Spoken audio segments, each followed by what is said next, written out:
한국 정부는 1930년대 건축된 흥사당 본부 건물을 구입하고 보존하는 데 사용될 예산을 지원하기로 결정했습니다. 흥사당 본부 건물을 사적지로 지정하는 2차 공청회는 오는 11월 4일 열릴 예정입니다. LA 카운티 그리고 주정부의 강제 퇴거 유예 조치가 내일이면 종료됩니다. 하지만 저소득층 주거 지원 프로그램은 당분간 계속 유지될 예정입니다. 어제 폭락했던 뉴욕 증시가 오늘은 등락을 반복한 끝에 혼조세로 마감됐습니다. 연준 의장은 공급 부족에 따른 물가 상승은 지속될 수도 있다고 진단했습니다. 실내 공간을 출입할 경우 백신 접종 여부를 확인하도록 한 조례안 표결이 다음 주로 연기됐습니다. 잔니 시의원은 반대한다는 입장입니다. 캘리포니아 주정부의 부양지원금 $600 체크가 다음 달부터 발송되기 시작합니다. 은행 계좌를 통한 직접 입금은 이미 250만 가구에 지급됐습니다. 네, 어제 폭락했던 뉴욕 증시가 오늘은 등락을 반복한 뒤에 혼조세로 마감됐습니다. 관련 소식 잠시 뒤에 전해드리겠습니다. 네, 지난 1930년대에 지어진 흥사남 본부 건물. 사적지 지정 여부를 두고 공청회는 계속 진행 중입니다. 한국 정부는 본부 건물을 구입하고 보존하는 데 필요한 자금을 지원한다는 방침을 정한 것으로 전해졌습니다. 먼저 전용훈 기자가 취재했습니다. 한국 정부가 흥사단 본부 건물 보존을 적극 지원한다는 방침을 확정한 것으로 알려졌습니다. 한국 외교부와 국가보훈처 그리고 문화재청이 함께 추진하고 있다는 겁니다. 이들 세 개 부서는 이미 지난 7월 초부터 수차례 실무 협의를 가져왔습니다. 우선 LA 총영사관을 통해 LA시 사적지 지정을 확정하는 데 힘쓴다는 방침입니다. 이제 정부 측에서도 여러 가지 검토하고 있고요. 관련해서 이제 보훈처, 문화재청, 외교부가 실무적으로 협의됐습니다. 그래서 여러 가지 필요 사항들에 대해서 시나리오를 갖고 준비하기로 하고 있고요. 사적지 지정 이후에는 건물 매입과 관리에 대한 지원 등 다양한 방법을 검토하고 있습니다. 한국 정부는 흥사단 옛본부의 상징성을 높이 평가한 것으로 알려졌습니다. 해외 주요 독립운동 유적지로 매우 중요한 가치를 갖고 있다는 겁니다. 역사 사적지로 지정되는 것에 대해서는 전혀 이견이 없고 저희도 전폭적으로 지원을 하기 위해서 노력하고 있습니다. 또 총영사관에서도 저희가 할 수 있는 거 적극적으로 찾아서. 흥사단 본부 사적지 지정 2차 공청회는 오는 11월 4일로 예정돼 있습니다. 2차 공청회에서 찬성 결론이 나오면 시의회로 넘어가 최종 단계를 밟게 됩니다. LA에서 SBS 전영웅입니다. 네, 저소득층에 대한 강제 퇴거 유예 조치가 내일이면 완전히 종료됩니다. 길거리로 내몰리는 주민들이 양산되는 것 아니냐는 우려감도 커지고 있습니다. LA 시와 카운티 그리고 주정부의 지원 방안을 취재했습니다. 이재린 기자입니다. 캘리포니아주의 강제 퇴거 유예안 내일 만료됩니다. 만료를 앞두고 LA 카운티 슈퍼바이저 위원회는 퇴거 유예안을 내년 1월 31일까지 연장했습니다. 하지만 주거용이 아닌 상업용 건물에만 해당됩니다. 아파트 같은 주거용 건물 세입자인 경우 렌트비를 내지 않으면 강제 퇴거를 당할 수 있는 겁니다. 건물주는 11월 1일부터 세입자 강제 퇴거 소송을 제기할 수 있습니다. 건물주도 렌트비를 받지 못해 타격을 입는 사례가 늘자 더 이상 퇴거를 금지하는 보호 조치는 취하기 힘들다는 설명입니다. Can't be evicted for nuisances that they may be claimed to be causing because they have additional pets more than they're allowed or more occupants than they're allowed. These are called affirmative defenses. LA시는 또 별도입니다. LA 시내 거주자인 경우 주거용 세입자도 팬데믹이 끝날 때까지 보호를 받을 수 있습니다. 하지만 렌트비 납부일 7일 전에는 렌트비를 낼 수 없다는 사실을 건물주에게 반드시 알려야 합니다. 시나 카운티 거주 여부에 관계없이 렌트비 납부에 어려움을 겪는 세입자는 주정부가 지원하는 렌트비 지원 프로그램을 지원할 수 있습니다. County residents who fell behind their rent because of COVID-19 must apply for state relief in order to be eligible for eviction protection. 건물주도 코로나19로 타격을 입었다면 지원이 가능합니다. 카운티 슈퍼바이저는 $541억 규모의 지원금 중 절반조차 제공되지 않았다며 적극적인 지원을 당부했습니다. LA 한인회는 내일 한인타운을 관할하는 미겔 산티아고 가주 하원의원과 렌트비 지원에 대한 설명회를 가질 예정입니다. LA에서 SBS 이재린입니다. 네, 어제 폭락했던 뉴욕 증시는 오늘은 변동성이 큰 모습을 나타냈습니다. 등락을 반복한 뒤에 결국 혼조세로 마감됐습니다. 다우지수는 91포인트 상승했습니다. 하지만 나스닥 지수는 34포인트, 0.24% 하락했습니다. 연준의 제롬 파월 의장은 인플레이션 상승세가 공급 병목 현상으로 내년까지 더 오래 갈 수가 있다고 언급했습니다. 증시 분석가들은 큰 폭으로 떨어진 뒤에 강하게 반등하는 전형적인 모습을 보인 만큼 낙관적인 분위기를 나타냈습니다. 네, 최근의 인플레이션은 코로나 이후에 나타나는 강한 공급 부족 현상 때문입니다. 당분간 지속될 수도 있을 겁니다. 연방준비제도 의장의 오늘 발언입니다. 그동안 일시적인 현상이라고 지적했던 발언이 다소 바뀌었습니다. 김정은 특파원이 취재했습니다. 뉴욕입니다. 제롬 파월 미 연준 의장은 꺾일 줄 모르고 치솟는 미국의 물가가 코로나로 인한 공급 부족 때문이란 입장을 다시 한번 확인했습니다. Bottlenecks and tangled supply lines are holding back activity in some goods, particularly automotive. And the combination of strong demand for goods and the bottlenecks has meant that inflation is running well above target. 파월 의장은 앞서 어제 미 의회 청문회에도 나와 평소 물가 상승이 일시적이라던 주장을 뒤집는 듯한 발언을 해 뉴욕 주가가 크게 하락하기도 했습니다. We are seeing upward pressure on prices, particularly due to supply bottlenecks in some sectors. These effects have been larger and longer lasting than anticipated. 연이틀 물가 상승에 대해 우려를 표명한 파월 의장은 인플레이션의 영향이 얼마나 클지, 얼마나 오래 지속할지 알기 어렵다며 내년까진 공급 부족이 이어지며 인플레이션 현상이 지속할 것으로 전망했습니다. 결국은 극복할 것이라고는 했지만 물가 상승을 큰 문제가 아니라고 주장하던 파월의 이러한 입장 변화에 시장에선 미국의 금리 인상과 자산 매입 축소 시기가 크게 앞당겨질 수 있다는 전망이 나오면서 세계 경제가 긴장하고 있습니다. 뉴욕에서 SBS 김종원입니다. 네, 모든 실내 공간에 출입할 경우에는 반드시 백신 접종 여부를 확인하도록 하는 LA시 조례안. 오늘 예정됐던 표결이 다음 주로 연기됐습니다. 존니 시 의원은 반대하는 것으로 알려졌습니다. 보도에 전용훈 기자입니다. LA시의회가 실내 백신 접종 확인을 의무화하는 조례안 표결을 일주일 연기했습니다. 당초 표결이 오늘로 예정됐지만 조 부스카이노 시의원이 투표를 보류하면서 결국 연기된 겁니다. LA시 조례안은 처음 표결에 붙여지면 시의원 만장일치가 나올 경우에만 통과됩니다. 일주일 후 다시 치러질 표결에서는 과반인 8명 이상 찬성일 경우 통과, 만약 12명 이상이 찬성할 경우 즉시 효력이 발생할 수 있습니다. 만약 조례안이 통과되면 다음 달 21일부터는 업소들이 세부 내용을 의무적으로 공지해야 합니다. 실내 백신 접종 확인은 11월 4일부터 본격 시행하게 됩니다. 하지만 아직 단속을 담당할 부서조차 확정되지 않은 만큼 실제 단속은 12월 초에나 이루어질 것으로 전망됩니다. 조례를 위반할 경우 두 번째 적발 때부터 $1,000의 벌금이 적용되는데 세 번째 적발되면 $2,000, 네 번 적발되면 무려 $5,000의 벌금이 부과됩니다. LA에서 SBS 전영웅입니다. 네, 다음 주부터는 캘리포니아주의 경기 부양금 $600 우편 발송이 시작됩니다. 은행 계좌를 통한 직접 입금은 이미 250만 건이나 지급됐습니다. 다음 주 6일부터 시작되는 우편 발송은 내년 초까지 계속됩니다. 우편 발송 날짜는 거주지 집 코드에 따라 다소 달라질 수가 있습니다. 네, 다음 소식 전하겠습니다. 김정은 노동당 총비서가 남북통신선을 복원하겠다고 밝힌 것으로 전해졌습니다. 빠르면 다음 달부터는 통신선은 다시 연결될 것으로 예상됩니다. 하지만 종전선언에 대한 입장은 유보였습니다. 먼저 김수영 기자입니다. 김정은 북한 노동당 총비서가 다음 달 초부터 남북 통신 연락선을 다시 복원하겠다고 밝혔습니다.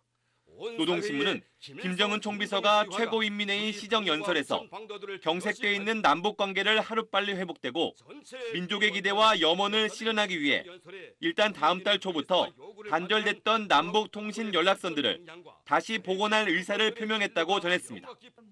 이에 따라 이르면 내일 10월 1일부터 남북통신선이 복원될 가능성이 있어 보입니다. 김정은 총비서는 그러나 종전선언에 대해서는 유보적인 입장을 밝혔습니다. 남북 간 불신과 대결의 요인들을 그대로 두고 종전을 선언한다 해도 적대 행위들이 계속될 것이고 예상치 않았던 여러 가지 충돌이 재발될 수 있다고 밝혔습니다. 김 총비서는 종전을 선언하기에 앞서 서로에 대한 존중이 보장되고 이중적인 태도, 적대시 정책들부터 먼저 철회돼야 한다는 것이 북한의 입장이라고 강조했습니다.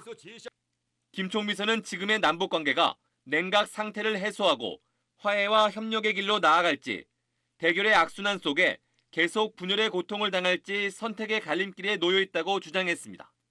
김 총비서는 대외 관계와 관련해 미국에서 새로운 정부가 출범한 이후에도 북한에 대한 미국의 군사적 위협과 적대시 정책은 조금도 달라진 것이 없다고 밝혔습니다. SBS 김수영입니다. 네, 북한의 극초음속 미사일 시험 발사에 대해 유엔은 충격적이다라는 입장을 밝혔습니다. 미국은 현재 추가 정보를 수집하고 있다 이렇게 말했습니다. 계속해서 김윤수 기자가 보도하겠습니다. 젠킨스 미 국무부 차관은 북한의 극초음속 미사일 시험 발사와 관련해 추가 정보를 수집하고 있다고 밝혔습니다. 미국도 지난주에야 극초음속 미사일 시험 발사에 성공했는데 곧바로 뒤이어 북한이 시험 발사에 나서자 실제 어떤 수준인지 파악하기 위해 촉각을 세운 겁니다. 젠킨스 차관은 그러면서도 미국은 북한과의 외교 증진을 계속 시도하고 있다면서 대화 재개를 거듭 강조했습니다. 유엔은 충격적인 소식이라며 우려를 표명했습니다. I mean, we've obviously seen these very disturbing reports. We remain convinced that the only way forward for the Korean Peninsula is for diplomatic engagement by the parties. 최근 북한의 도발이 이어지고 있는 가운데 미 정보 당국에선 북한이 한국과의 관계 개선을 원하지 않는다는 분석이 나왔습니다. 남북 관계 개선으로 북한이 치러야 할 대가가 너무 크다는 겁니다. North Korea does not seek sustained improved relations with South Korea. In fact, you can make more arguments because of influence, cultural influence, political influence, and the price that would have to be paid. 이 정보 당국자는 또 북한이 언제 미사일을 쏘느냐보단 비핵화라는 장기 과제에 초점을 둬야 한다고 말해 북한의 도발이 이어져도 미국이 그때그때 대응하지 않는 현재의 기조를 유지할 것임을 시사했습니다. 워싱턴에서 SBS 김윤수입니다. 네, 한국군 군 당국은 북한의 극초음속 미사일은 아직은 초보적인 수준인 것으로 평가하고 있습니다. 계속해서 김아인 기자입니다. 북한이 어제 첫 시험 발사에 성공했다고 공개한 극초음속 미사일 화성 8형입니다.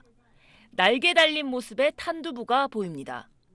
이 탄두부가 미사일에 실려 날아간 뒤 분리돼 초음속 이상으로 움직이는 활공체라는 주장입니다. 분리된 극초음속 활공 비행 전투부의 유도 기동성과 활공 비행 특성을 비롯한 기술적 지표들을 확정했습니다. 하단에는 주 엔진 1개와 강한 추진력을 얻기 위해 보조 엔진 4개가 달려 있는데 사거리 1000km 이상의 중장거리 미사일용으로 보입니다. 장거리가 아닙니다. 중장거리입니다. 이번에는 비행 특성만 파악한 거예요. 이제 앞으로 고도를 늘리고 속도를 늘리겠죠. 김정은 총비서가 올해 초 당대회에서 개발하겠다고 공언한 이후 약 9개월 만에 등장입니다. 조선신보는 ICBM인 화성 15형 발사 성공 이후 역사적인 사건이라며 핵탄두 탑재까지 가능하다고 소개했습니다. 이른바 앰플화 기술도 처음으로 도입했다고 했습니다. 액체 연료를 밀봉용기에 보관하는 기술로 발사 직전 액체 연료를 따로 주입하지 않아도 돼 기습 발사가 쉬워집니다. 한미 군 당국은 어제 미사일이 마하 5 이상의 극초음속 수준에 못 미치는 마하 3 안팎 속도로 움직인 것으로 파악했다며 현재로선 개발 초기 단계로 평가했습니다. 합참은 실전 배치까지 상당 기간이 소요될 것이라며 현재 한미가 탐지와 요격을 할 수 있는 수준이라고 밝혔습니다. SBS 김아영입니다. 네, 극초음속 미사일은 차세대 게임 체인저라는 게 군사 전문가들의 일치된 분석입니다. 탐지는 물론 요격 자체가 매우 어렵기 때문입니다. 김태훈 국방전문기자가 전하겠습니다. 러시아는 지난 7월 신형 극초음속 미사일 지르콘의 시험 발사를 공개했습니다. 음속의 7배인 마하 7 속도로 350km 비행했습니다. 2년 전 처음으로 실전 배치된 아방가르드에 이어 러시아가 두 번째 극초음속 미사일을 내놓자 미국이 날선 반응을 내놓았습니다. Russia's new hypersonic missiles are potentially destabilizing and pose significant risks because they are nuclear-capable systems. 미국의 사사건건 맞서고 있는 중국도 극초음속 미사일 둥펑 17을 실전 배치한 것으로 알려졌습니다. 두 나라보다 늦게 극초음속 미사일 개발에 나선 미국은 실패를 거듭한 끝에 에로우라는 이름의 미사일 시험 발사에 지난주 처음 성공했습니다. 개발에 최종 성공하면 세계 최고 전투기로 꼽히는 F-22 최고 속도보다 8배 빠른 마하 20까지 가능하다는 게 미국 측 설명입니다. 1시간에 24,000여 킬로미터를 날아가는 속도인데 기존 요격 체계로는 격추가 어렵습니다. 극초음속 미사일이 사실은 음속 최대 20배까지 나옵니다. 엄청나게 빠르기 때문에 요격을 못하는 게 맞습니다. 북한도 핵 투발 수단의 다양화, 요격 회피 능력 강화 차원에서 극초음속 미사일 개발에 뛰어든 걸로 보입니다. 북한이 선발주자인 중국과 러시아로부터 관련 기술을 이전받았는지는 알려지지 않은 가운데 앞으로 실전 배치 움직임에 따라 주변국의 대응도 긴박해질 전망입니다. SBS 김태훈입니다. 네, 연방정부의 셧다운 사태와 채무 불이행 시한을 앞두고 있는 민주당은 우선 임시 예산안을 편성한다는 방침을 정한 것으로 알려졌습니다. 일단 정부의 셧다운을 해결한 다음 3조 5천억 달러 규모의 사회정책 법안을 축소하는 방향으로 조정한다는 겁니다. 공화당이 강력하게 반대하고 있는 만큼 민주당 내의 의견 조율이 끝나면 본격적인 협상을 벌인다는 방침도 정했습니다. 민주당 지도부는 우선은 12월 3일까지 사용 가능한 임시 예산안을 통과시키는 데 주력하기로 했습니다. 네, 일본의 차기 수상의 기시다 후미오 전 외무장관이 당선됐습니다. 지난 2015년 한일 간 위안부 합의 당시의 일본 측 당사자였습니다. 유승재 특파원이 보도하겠습니다. 일본 도쿄입니다. 일본의 차기 총리를 뽑는 집권 자민당 총재 선거에서 기시다 후미오 전 외무상이 당선됐습니다. 기시다 전 외무상은 소속 국회의원과 당원 투표를 합산한 1차 투표부터 예상을 깨고 고노 행정개혁상을 한 표 차로 제치고 1위를 기록했습니다. 이어 상위 득표자 2명으로 실시된 결선 투표에서 격차를 더 벌려 압승을 거뒀습니다. 스가 정권의 실정으로 내각 지지율이 급락한 가운데 여론조사에선 고노 행정개혁상이 줄곧 1위를 달렸지만 자민당 주요 파벌이 기시다의 손을 들어줬다는 분석입니다. 生まれ変わった自民党をしっかりと国民の皆さんに示し、支持を訴えていかなければなりません。 기시다 자민당 신임 총재는 초등학교 시절 미국에서 학교를 다녀 영어에 능통하고 정치에 입문하기 전 은행에서 일한 경력도 있습니다. 아버지의 히로시마 지역구를 물려받은 구선 의원으로 아베 정권에서 4년 넘게 외무상을 역임했습니다. 지난 2015년 한일 위안부 합의 당시 일본 측 당사자로 우리에게도 익숙합니다. 지난해에도 총재 선거에 나섰다가 스가 후보를 지원한 파벌 연합에 밀려 한 차례 고배를 마시기도 했습니다. 재도전에 성공한 기시다 신임 총재는 다음 달 4일 임시국회에서 일본의 제100대 총리로 지명됩니다. 네, 자가 격리 조치가 면제되는 국가들을 여행하는 한국인들이 크게 증가했습니다. 특히 사이판 여행객들은 연말까지 4,000명이 넘을 것이라고 합니다. 전연남 기자입니다. 지난주 토요일 사이판행 아시아나 항공편의 탑승률은 85%, 탑승객 19은 여행객이었습니다. 사이판은 우리나라와 유일하게 트래블 버블을 맺은 국가로 코로나 음성 확인만 받으면 자가격리가 면제됩니다.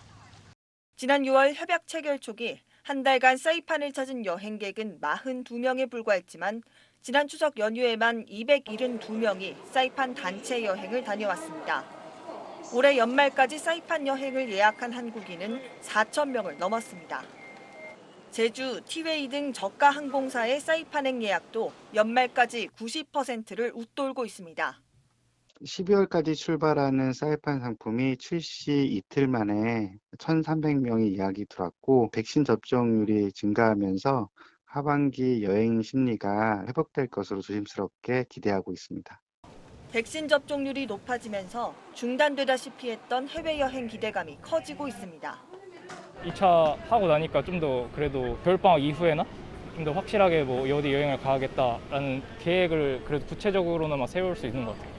코로나 풀리면 바로 이제 해외여행 가고 싶어서 막 비행기 표도 알아보고 그랬었거든요. 그래도 언제까지 그냥 계속 해외여행을 못 나갈 수는 없는 거니까.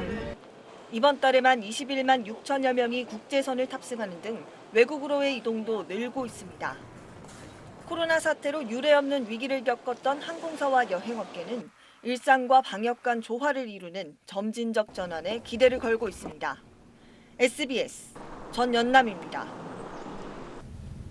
LA 통합교육부의 학생 수가 20년 만에 크게 줄어들었습니다. 비싼 주거비가 바로 그 원인이라고 합니다. 정부의 주요 한인사회 소식은 이원정 기자가 정리했습니다.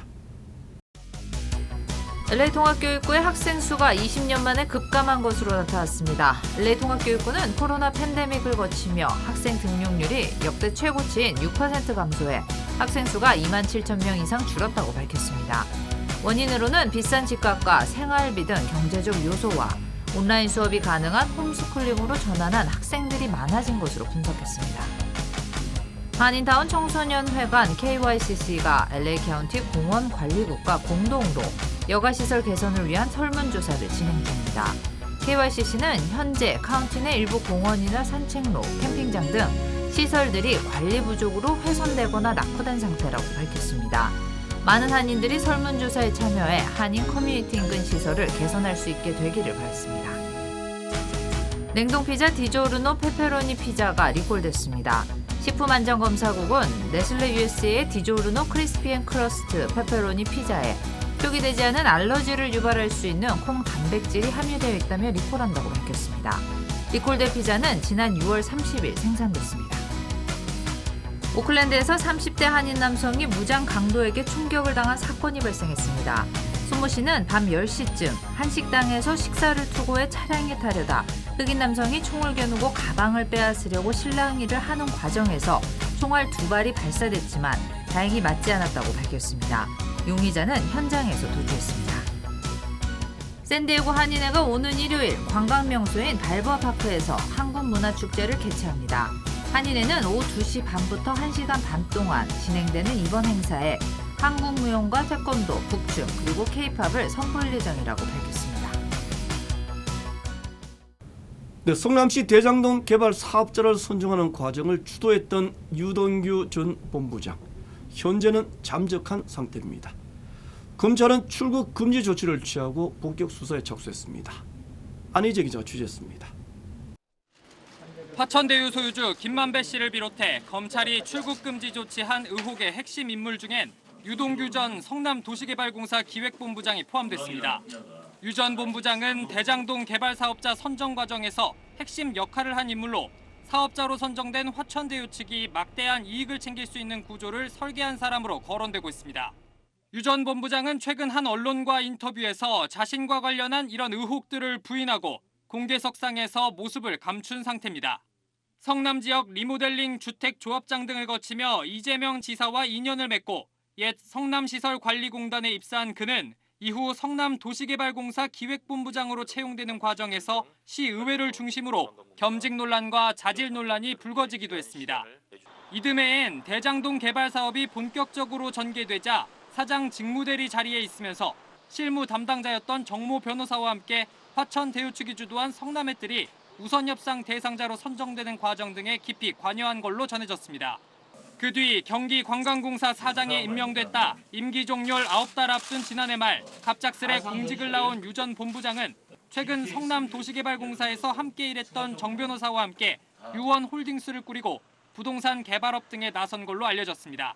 때문에 검찰이 유원홀딩스를 압수수색 대상에 포함한 걸 두고 대장동 사업으로 막대한 이익을 챙긴 화천대유와 유 전 본부장, 정 변호사와의 연관성을 따져보겠다는 의도란 해석이 나옵니다. SBS 안희재입니다. 네, 검찰은 핵심 인물들이 나눴던 대화와 통화 내용이 담긴 녹음 파일을 이미 확보한 것으로 전해졌습니다. 조만간에 관련자들을 차례대로 소환할 방침입니다. 원종진 기자가 보도하겠습니다. 검찰은 대장동 개발 시행사인 화천대유의 관계사 천화동인 5호의 소유주 회계사 정모 씨를 소환 조사했습니다. 정 회계사는 대장동 개발 사업 초기부터 사업 계획서 작성과 금융기관 섭외 등의 핵심적인 역할을 맡아왔습니다. 이런 이유로 600억 원이 넘는 배당 수익도 올렸습니다. 이런 정 씨를 소환 조사한 검찰은 뜻밖의 수확을 거뒀습니다. 정 씨의 측근 A 씨는 대장동 개발 의혹을 풀 수 있는 자료를 검찰에 제출했다고 SBS 취재진에 밝혔습니다. A 씨는 대장동 개발 사업을 추진하던 당시 정 씨 측이 김만배 씨를 비롯한 사업 관계자들의 음성을 녹취해왔다며 2년에 걸쳐 이뤄진 통화와 대화 녹취 파일이 19개 분량에 이른다고 말했습니다. 녹취 중에는 민간 사업자와 성남시 관계자가 막대한 이익을 처리하는 문제를 놓고 함께 논의하는 내용도 포함되어 있다고 주장했습니다.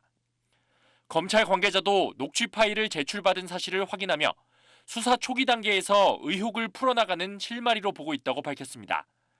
화천대유와 그 관계사 천화동인은 물론 유동규 전 성남도시개발공사 본부장까지 전방위 압수수색을 마친 검찰은 자료 분석을 마치는 대로 관련자들을 소환 조사할 방침입니다. SBS 원종진입니다. 네, 화천대유 소유주인 김만배 씨의 누나가 윤석열 전 총장의 아버지 집을 구입했다는 사실도 새롭게 드러났습니다. 윤 전 총장은 구입자를 전혀 몰랐다면서 매매 계약서를 공개했습니다. 강청환 기자입니다. 윤석열 전 검찰총장의 부친이 살던 서울 연희동 주택입니다. 지난 2019년 4월 19억 원에 팔렸는데 매입자가 대장동 개발 의혹의 중심에 있는 화천대유의 소유주 김만배 씨의 누나로 드러났습니다. 유튜브 채널 열린공감TV는 당시 윤 전 총장 부친의 집은 시세가 30억 원 정도였는데 그보다 싸게 팔렸다며 다운 계약서 작성 가능성과 함께 뇌물 의혹까지 제기했습니다. 윤 전 총장 측은 매매 계약서와 통장 사본을 공개하며 정면 반박했습니다. 2019년 3월 고관절 수술을 받은 부친이 연희동 집 계단을 오를 수 없어 시세보다 싼 3.3제곱미터당 2천만 원에 급히 집을 내놨다면서 건강상 문제로 싸게 판 걸 두고 뇌물 운운하는 데 대해선 형사고발하겠다고 밝혔습니다. 윤 전 총장은 특히 법조기자 출신인 화천대유 소유주를 알긴 하지만 개인적 친분은 없다고 강조했습니다. 사간 사람이 누군지도 우리는 모르고 중개사를 통해서 팔았기 때문에 민주당은 우주의 기운이 모여야 가능한 우연이라고 비꼬았습니다. 우연이라도 지나가는 소가 웃을 일입니다.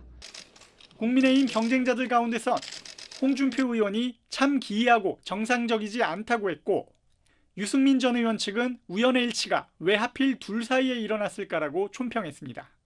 SBS 강청환입니다.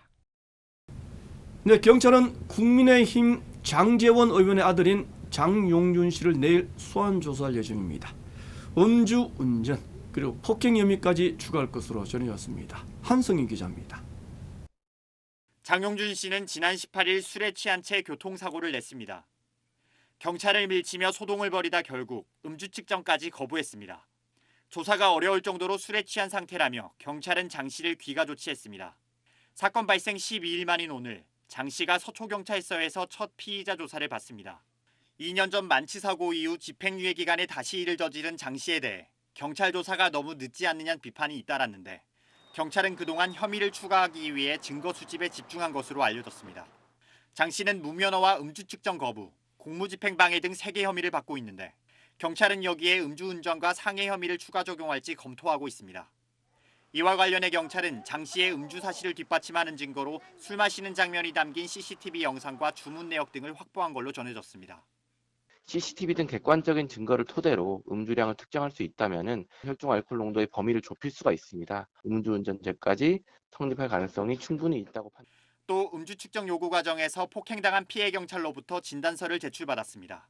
경찰은 피의자 조사 내용을 반영해 혐의를 확정한 뒤 장 씨에 대한 구속영장을 신청할 계획입니다. 또 조수석에 타고 있던 일행에 대해선 음주운전 방조죄로 입건할 방침입니다. SBS 한성입니다.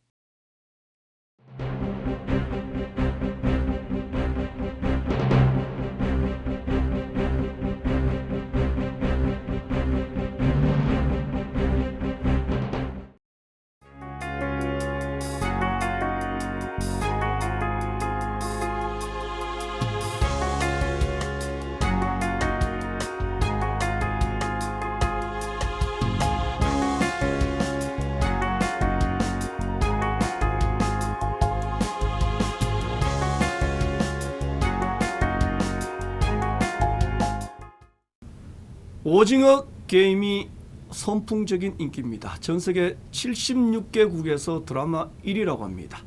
오징어 가생이라고도 불렸습니다. 혹시 해보신 적 있습니까? 격렬했고 또 부딪혔습니다. 드라마 오징어 게임은 루저들의 얘기입니다. 그래서 감정이 더 많이 들어가고 공감대가 넓어집니다. 게임 속의 말, 바로 나 자신일지도 모르겠습니다. 이 모습 마치겠습니다. 고맙습니다.